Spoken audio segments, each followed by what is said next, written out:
Bismillahirrahmanirrahim. Assalamualaikum warahmatullahi wabarakatuh.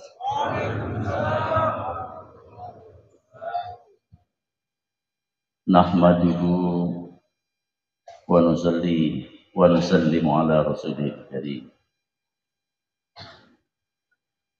Asbahna wa asbahal mulku lillah wa azamatuhu wa sultan lillah wa izzatuhu wa qudratu lillah. Asbahna ala kalimatil ikhlas wa ala din nabiyyina Muhammadin sallallahu alaihi wasallam wa ala millati atina Ibrahim hanifa wa ma kana minal musyrikin. Asyhadu an la ilaha illallah wa la na'budu illa iya mukhlishin al-din. Wa asyhadu anna Muhammadan abduhu wa rasuluh rahmatan lil alamin. Allahumma salli ala sayyidina wa habibina wa syafi'ina wa maulana Muhammad abdika wa nabiyyika wa rasulika nabiyil ummi wa ala alihi wa sahbihi wa sallam tasliman katsiran katsira. Amma ba'd. A'udzu billahi minasy syaithanir rajim.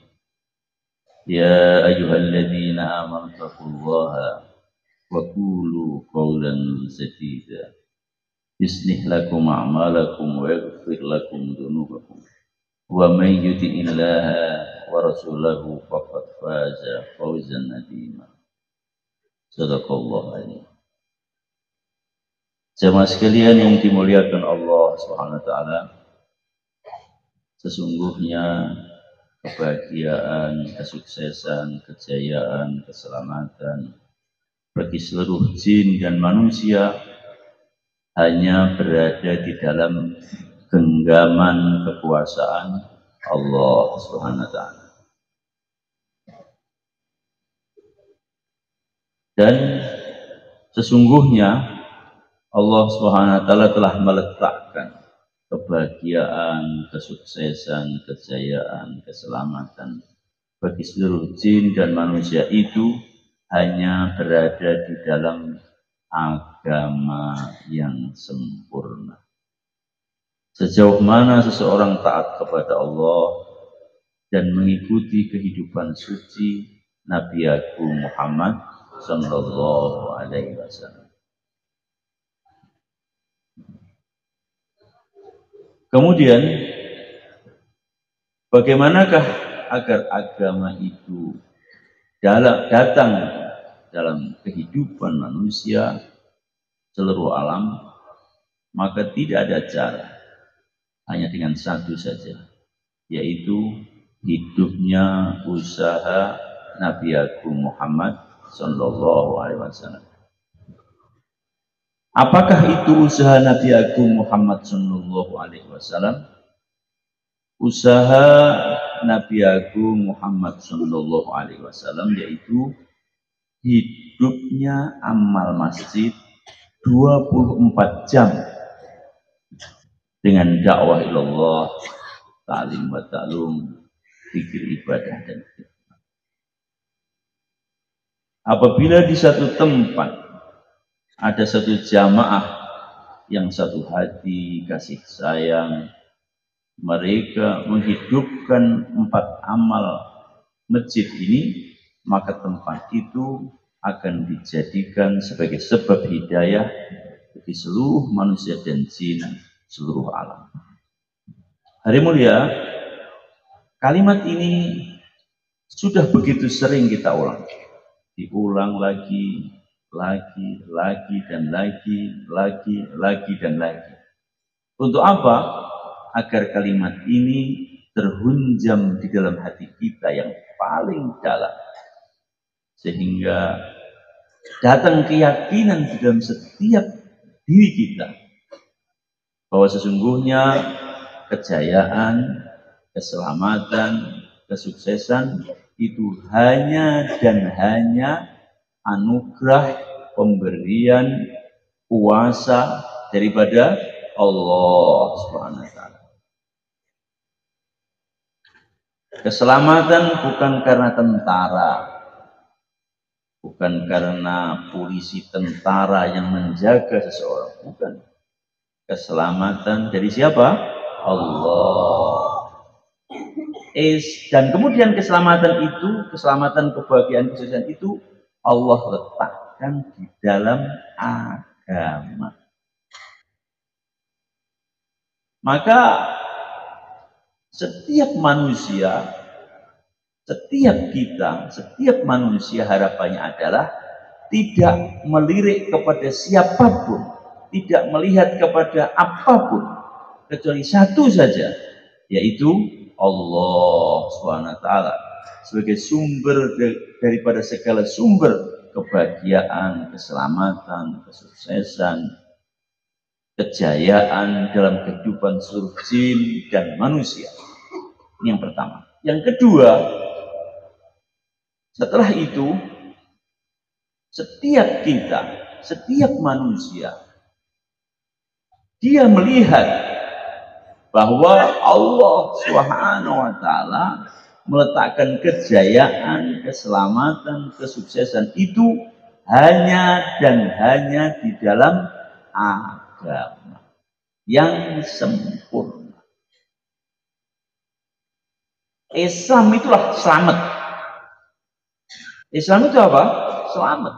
Walaupun namanya Islam, walaupun namanya selamat, kalau tidak Islam tidak selamat.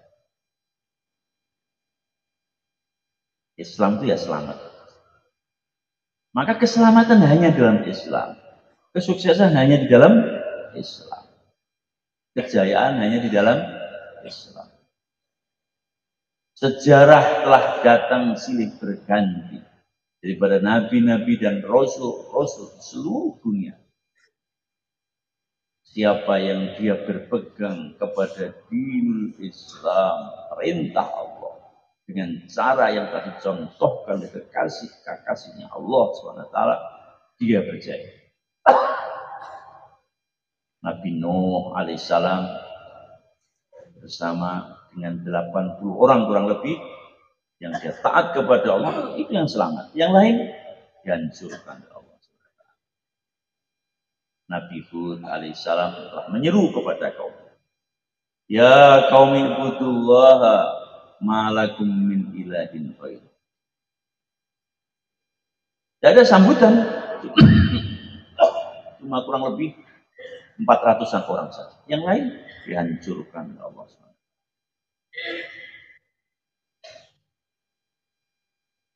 Dalam kehidupan suci para nabi, para rasul, dan akhir zaman dalam kehidupan suci Nabi Agung Muhammad Sallallahu Alaihi Wasallam. Disitulah keselamatan, disitulah kejayaan, disitulah kesuksesan.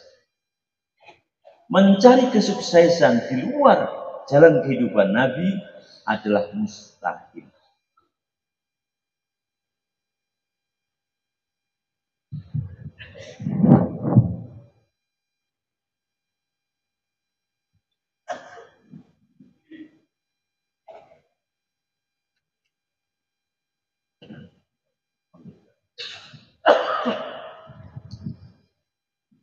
Jalan kehidupan Nabi itu adalah nur, cahaya.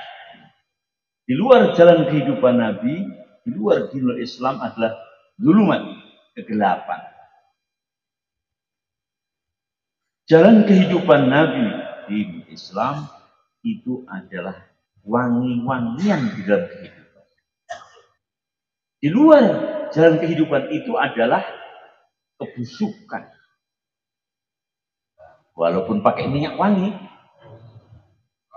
walau berpakaian rapi, perlente, umpamanya, ya toh. Tapi kalau tidak ada kehidupan Nabi, ini adalah kebusukan.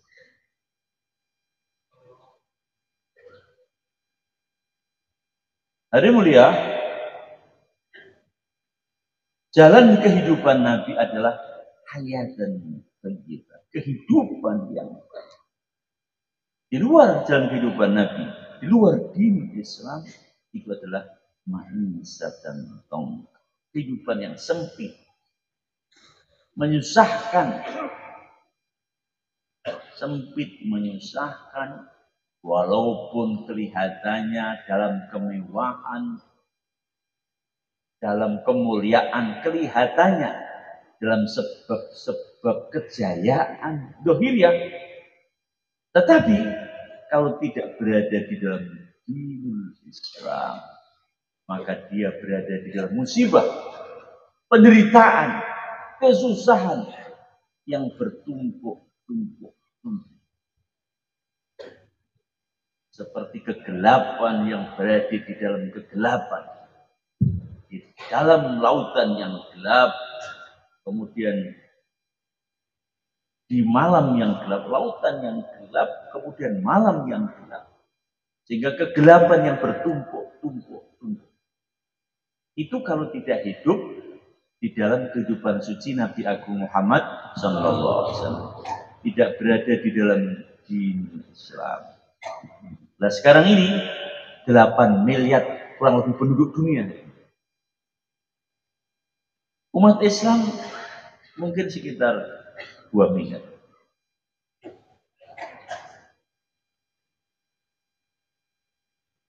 Bagaimana membawa agama kepada 6 miliar yang lain yang belum ada agama, dan mewujudkan agama yang sempurna kepada tiap pribadi-pribadi kita, yaitu dengan hidupnya usaha Nabi Agung Muhammad Sallallahu Alaihi Wasallam. Apa itu usaha Nabi Agung Muhammad Sallallahu Alaihi Wasallam? Hidupnya amal masjid 24 jam dengan dakwah, dengan taklim bertaklum, dengan ibadah zikir dan ini adalah 4 paket usaha Nabi.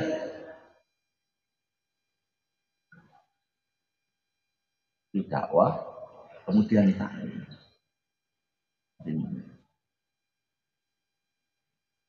Di dalam taklim itu sendiri sebenarnya juga tersimpan aku Allah. Zaman Nabi dahulu antara tablik dan taklim itu susah dibedakan.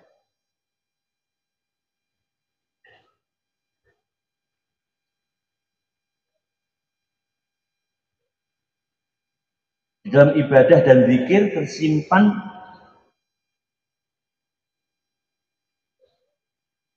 dakwah, karena orang yang memiliki kekuatan rohaniah, kekuatan batin, agar menggunakan kekuatan batinnya untuk menyeru manusia kepada Allah Subhanahu wa taala.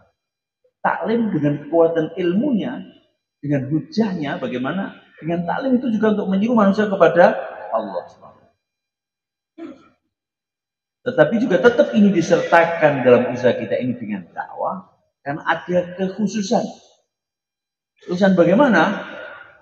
Dalam dakwah ini ada satu upaya untuk mendatangi, mengupayakan, mengusahakan, menggunakan diri, harta, dan kebolehan agar orang datang kepada Islam. Majelis taklim, orang-orang yang sudah ada kecenderungan, ada keinginan, ada tolak kepada agama. Tapi bagaimana dengan orang-orang yang belum ada kecenderungan kepada Islam? Maka tidak ada jalan kecuali dengan didatangi, didoakan, kemudian khidmat, diikromi, dikhidmati.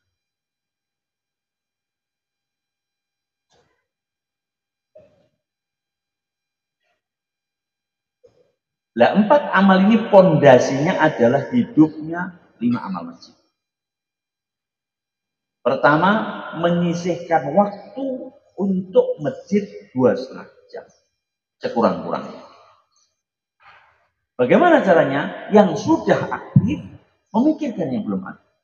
Sudah aktif di masjid 5 orang, 10 orang, memikirkan yang belum aktif.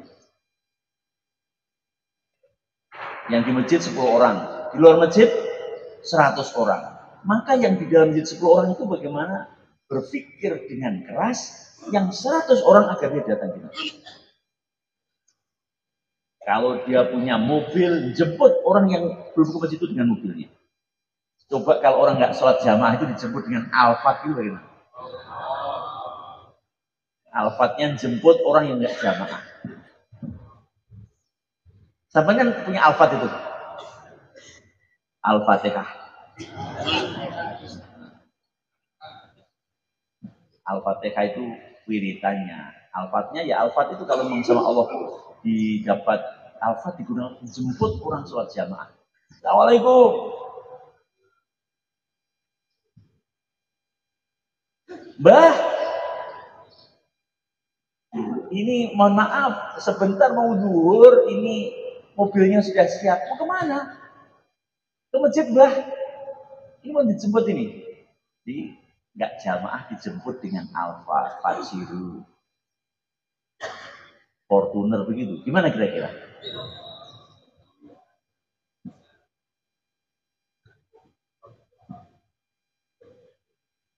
Ketok nek tenanan gitu.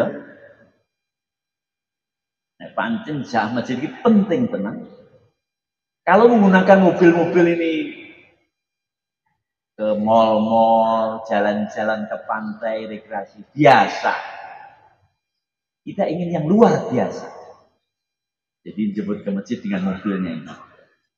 Kalau jemput ke ke masjid dengan pickup, itu ya mohon maaf kalau di Madura pada kalau nyangkut sapi. Kan itu kalau pasar Paingan itu Paingan di mana? Mau sepatu ada Paingan toh. Nah, waktu Paingan itu pasar sapi mau sepatu Paingan tuh. Yang naik pickup itu ya sapi kambing. Walaupun belantiknya juga ikut. Belantik itu penjual sapi kambing. Tapi ini sekarang ini dijemput sholat dengan Pajero, dengan Alphard gitu.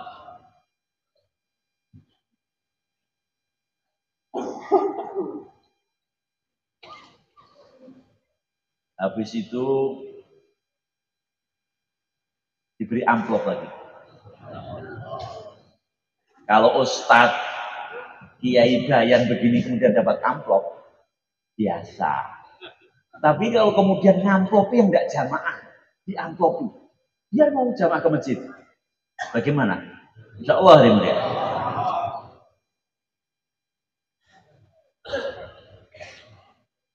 Diamplopi.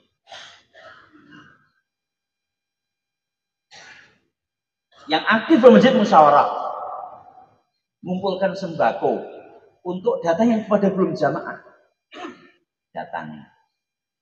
Rumah-rumahnya bawa sembako. Sembako apa ya? Beras, minyak, gula, kopi, teh, susu juga ya, susu. Datang ke rumah orang masjidan itu begitu. Insya Allah masjidnya cepat penuh hari mulia. Harapan kita langkah pertama adalah laki-laki balik sholat berjamaah 100% ke masjid. Di masjid-masjid buat data itu. Punya pendataan kakak setiap masjid. Pak Bambang, Pak Usman, Firman, Santoso, Purwo, Parmin, Paidi, Sukino, Sukimin, gitu, didaftar. Kemudian dari bapak ini per kakak ini berapa laki-laki baliknya? 3, 4, 5, 6, 7 didaftar. Dijemput, didaftar. Pegang tangannya, bawa ke masjid. Tidak mau pegang kakinya.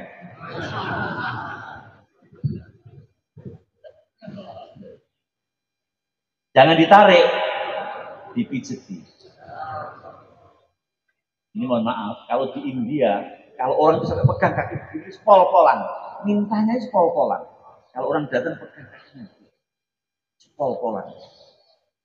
Nah kita ini datang ke masjid sambil ini, apa jenis? Membusungkan dada ini, membusungkan dada, kemudian yang di dadanya digebuk-gebuk gegeri.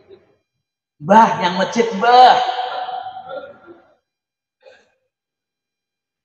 Nah, akhirnya patok-patok itu.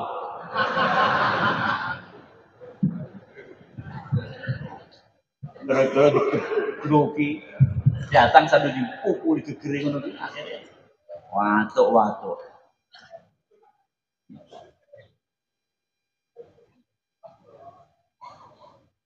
Hari mulia kita mesti berdiri dalam usaha agama pertama dengan basiroh, dengan keyakinan bahwa di dalam usaha Nabi Agung Muhammad Sallallahu Alaihi Wasallam itu tersimpan nusratullah ghaibiyah, pertolongan Allah yang gaib.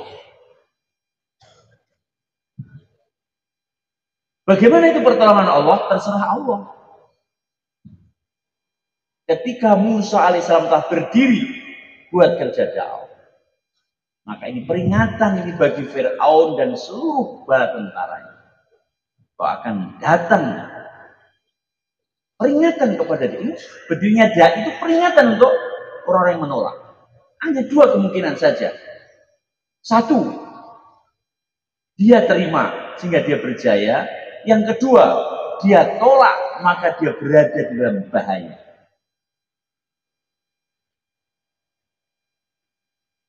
Tidak terfikir sebelumnya kepada diri Nabi Musa alaihissalam bahwa Fir'aun itu akhirnya akan tenggelam di lautan, itu nggak tahu.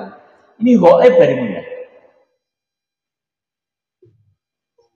Tapi ketika Musa alaihissalam telah berdiri dalam bekerja dakwah, ini lampu kuning bagi orang-orang yang tidak ada agama.